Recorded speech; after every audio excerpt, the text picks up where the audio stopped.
Hi, I'm Dr. Isela Garcia, and welcome to Early Childhood Learning Bites. For this segment, I want to talk about acknowledging children's feelings, but I'm going to tell you a story about that. So, I was a classroom teacher, and my class was outside on the playground. And there was a little girl, I'll call her Amanda, and she was riding the trike. And at our school, the rule was that if you are on the trike, you're using the trike, but if you walk away, then that means you're done. Okay. So Amanda was riding the trike, and this is the trike. I don't know but if anybody else has the trike. What I mean by that is that it's the trike that everybody wants. Everybody wants this trike, and I don't really know why, but the kids know that it's like the best trike on the playground. So she's riding her trike around and around and around, and her body told her she needed water. So a little side note is I live in Arizona, and I live in the part of Arizona that gets really, really hot. So we have a lot of conversations around noticing when your body gets thirsty. And if your body gets thirsty, you need to get water right away, because usually by that time your body's like feeling a little dehydrated. So we practice that process just like you practice, like, oh, I think my body's telling me I need to go potty. We talk about, I think my body's telling me that I'm thirsty. So clearly that's what was happening with Amanda. She stopped her bike, her trike, and she decided that, she was thirsty. So she jumped off the trike to go get some water. It's what we want her to do, right? We talk about this all the time. Now, Benny was eyeing the trike. He was that child that, when you run outside to get to the thing that you want, he was the second kid to the bike, and he really wanted to ride the trike that day. But it was her turn. And at our school, you get to ride it for as long as you want to ride it. We don't put time limitations because children need the time that they need to ride or to experience something. So we don't do 5 minutes. We don't do 7 minutes. We didn't do anything like that. You get to be next. Well, Benny was sure he was next because she had walked away from the trike. And the rule is if you're using it, you're on it. And if you walk away, you're done. So I bet you know what's going to come up, right? So Benny jumps on the trike and he starts to ride it. Well, Amanda comes back and she's like, hold up. I was not done, right?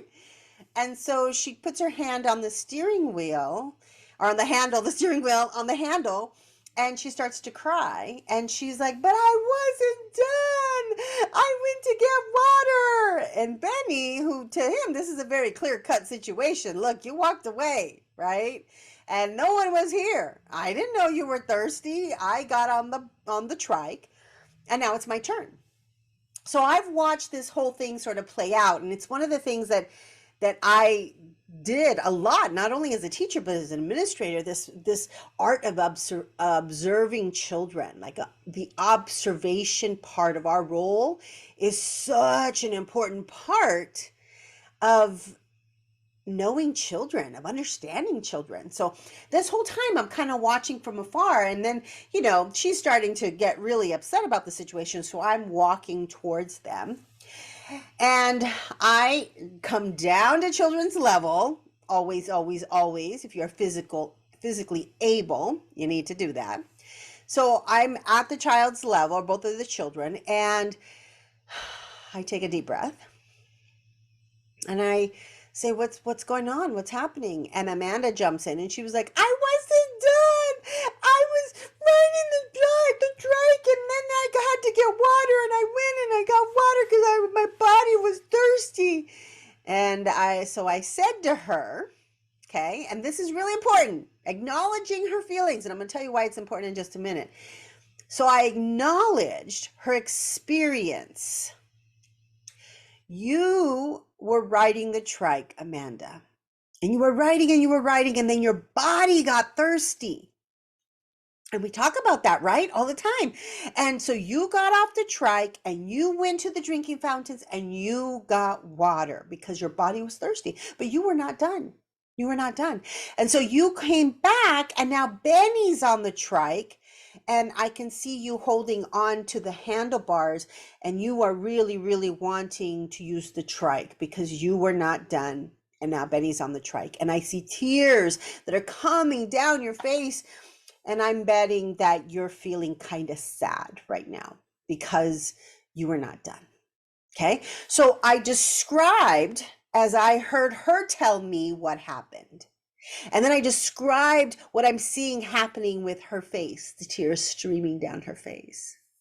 And then I guess what she might be feeling, because I don't know for sure. Maybe she's angry, maybe she's frustrated. I don't know, but I'm going to guess that the tears coming down her face means that she might be feeling sad. And so I'll say that I'm wondering if you might be feeling sad, or it looks to me like you might be feeling sad. Now, I want you to hear my words. I'm not saying you are sad. I'm not saying that. I don't use are in that statement. I wonder if you might be feeling sad. See, feelings change. Feelings change every couple minutes, quite honestly. If you really paid attention to your own emotional experience, we're up, we're down, we're happy, we're not so happy, we're all over the place within a matter of minutes. Little children too, especially little children. And so in this particular moment, it looks like you might be feeling sad. Okay, not are sad. You might be feeling sad. Remember, feelings change. There's an ebb and flow of feelings. And of course, Benny's like, but she walked away. Nobody was here. I came and the rule is, because to him it's very clear, right? The rule is. And so I turned to Benny and I said, and nobody was sitting on this trike. You saw that no one was on the trike, and at school, our rule is usually, or our rule is, that if you walk away, you must be done. And so for you, you were very excited. You were feeling very excited. You're feeling very excited about getting the trike. Is that right? Because you were ready for your turn. And he said, yes, and he's got a little frowny lines and he's, trying to, make sure that his point is made here. And so in this experience, we have two children who have very different perspectives who are both right. And here's the thing, we often will get into this war of wars where we're like, who's right, who's wrong, who had it first, it's like all of these things that we teach children. Who was here first? Okay. And then children go, I had it first, right? The other thing we do is we throw out this thing called you need to share. The only child who really wants to share is the child who doesn't have the toy. Okay, so I want to say that again. The child who wants to share is the child who doesn't have the toy. She's not sharing. He's not sharing. That's the kid who wants to share. Okay. All right. The other thing we do is if you can't figure out how to play with this trike, we're going to put it away and have somebody else or let somebody else play with it. Okay. None of these things. Oh, there's more. Wait, I forget. There's more. The other ones that we say sometimes is you've had enough time. It's time to let somebody else use it. Or don't you want to let Benny have a turn? Don't you want to let your friends have a turn? That's guilt. Okay. We do these things and none of them are appropriate. None of them are appropriate. And they don't really help children learn how to communicate their needs, communicate their wants, and learn to negotiate with one another. What do we do? How do we make this work? How do we resolve this conflict? If the adult comes in and solves it, it doesn't help children develop these skills. But the adult needs to come in to facilitate the process. And we're going to talk about conflict as the weeks go on. But what I want to acknowledge is the importance of saying, I hear your words. I see your feelings, your emotions that are happening as a result of what has occurred. and I hear what it is that you want. I don't care if you're 4 years old or you're 40 years old. We all want to be heard. Every one of us want to be heard and seen. And one of the things that happens is when a child is upset about the trach situation, their body starts to react, right? Their body starts to react. It might be tears, it might be throwing something, it might be shoving something, it might be pushing the child. Their body is starting to react because they're starting to experience these emotions. Okay. And when we come in and we go, you already had a turn, you don't know how to play with it, so we're going to put away. When we do these things, we are actually pushing the child even further into a reactive state. Okay. So the key here, and the key always, is to acknowledge children's feelings and experiences. Acknowledge their feeling. Now, you don't have to agree with it, and you don't have to condone it, and you could completely have a different perspective. But our role and responsibility is to ensure that children are seen and heard, and that they have the right to feel what they feel. And a lot of us were not given permission to feel what we feel as children. If you ever heard something like, do you need a reason to cry? I can give you a reason to cry. That means that my distress and my crying was unacceptable to whoever said that to me. And so we learned to suppress it. We learned to push it down. We learned to disconnect from our emotional state. And so this idea of allowing children to feel what they feel can feel very foreign to you or even uncomfortable.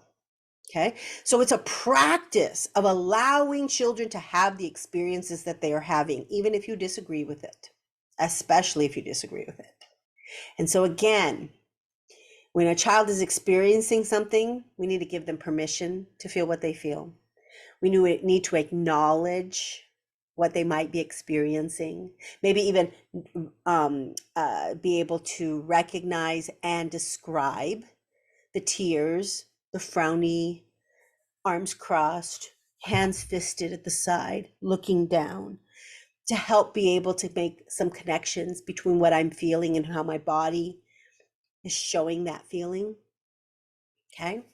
And all the while, we are calm and we are there to acknowledge what it is that they're feeling, give them permission to feel what they feel, and to create that safe, secure, loving connection that every child needs when they are in our presence, in our classrooms, in our programs, in our homes, in our communities. So don't forget to acknowledge children's feelings.